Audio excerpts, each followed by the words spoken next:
This video is going to be a review of some glass paints. These ones by, I think it's pronounced Lefranc and Bourgeois. We call it L&B, and I've actually been using, believe it or not, these glass paints for a long time. It's the very first glass paints I ever used. They are solvent based and they do smell a little bit, but actually not unpleasant smell. Right, we've got a piece here we're going to paint, so let's get on and do it. I'm going to start with the green. I think I remembered which parts are painted green. And here's my normal solid paintbrush. I just grab myself a tissue to wipe stuff with. So we have the tissue, we have the paintbrush, and we should be all set to go. As you can see, it's a nice flowing paint. Not sure how it would be on a 3D object, but certainly it's fine on this flat. And I'm doing our normal flood fill technique.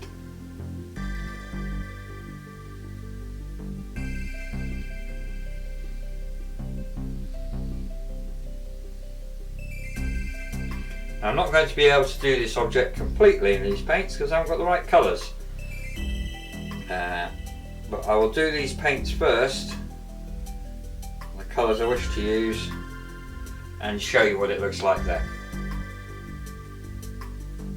Right, let's get on with some painting.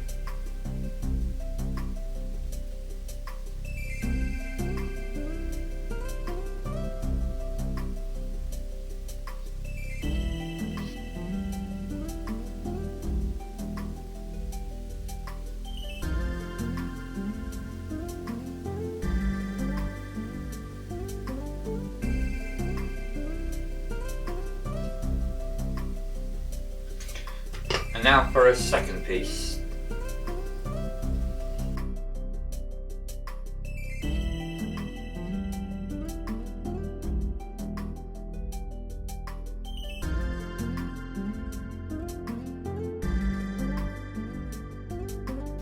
Well, we've done some painting with the L&B paint. Lovely paint. Oh, it's very bright colours, but they are very thick. Now, you can see my hand through some of that, but the purple is very thick. I'd forgotten quite how strong these colours were. Lovely colours, but very strong. So I have actually changed my technique slightly. Believe it or not, I have gone to a paintbrush. So I've gone to the paintbrush, and although I'm not painting on as such, I'm still flood filling. It is getting closer to painting. I'll show you what I mean. It's a bit difficult to explain. So here we've got the purple, and I am painting and flood filling, but I'm spreading the paint out a lot more. So it's not like my previous flood filling. I'm actually spreading this paint down, teasing it out. Obviously still making sure it gets up to the line, but now this can give a slightly uneven look. Again, not necessarily bad when you're trying to emulate stained glass. As you can see, I'm nowhere near as thick as I put my normal paints on when I'm flood filling.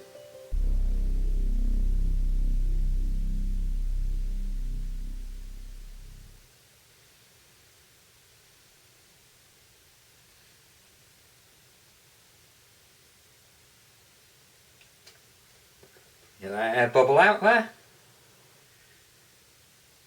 And I think we'll find this will give a much better finish, and certainly a much more transparent finish than the earlier paints.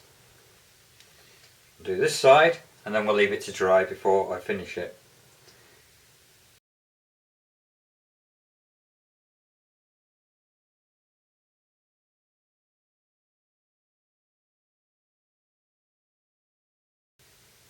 There we go, just lifting the bubbles out there and making sure, again, it's right up to the line.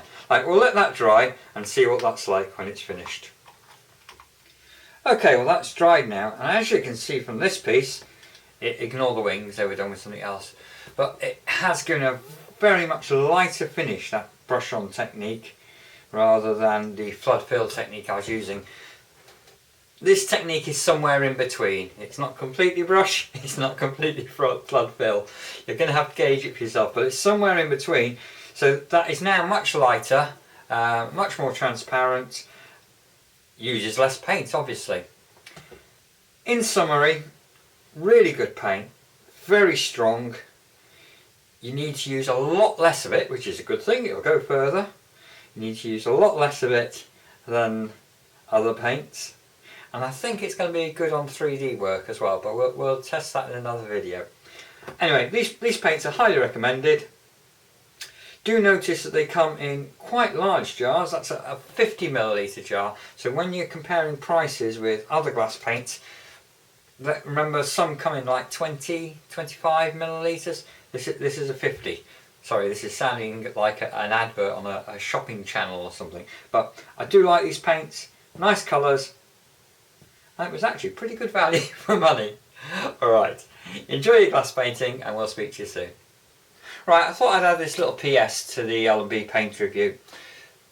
As we've said, it's a very strong paint, but if you read through those details, they do a clear. So I think in future, if I were to flood fill with it again, I would get the clear, mix it to dilute the strength of the colour a little bit, and then use it for flood filling.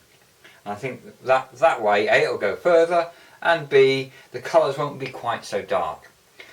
Also, we've now done a 3D object. You can see this in our painting a 3D object video, and you can see this was used straight from the jar, the paints, and as it's a very strong paint we didn't have to use much. You can see the technique on the 3D painting video, but that has given a really good finish. That's the best paint I've ever used for working on 3D objects. I'm just trying to get the light right. So certainly highly recommended if you want to work on 3D. If you want to use the flood fill technique, then we would recommend diluting the colour with the clear. Have a play with it, see what you think. Alright, have fun with glass painting. Bye bye.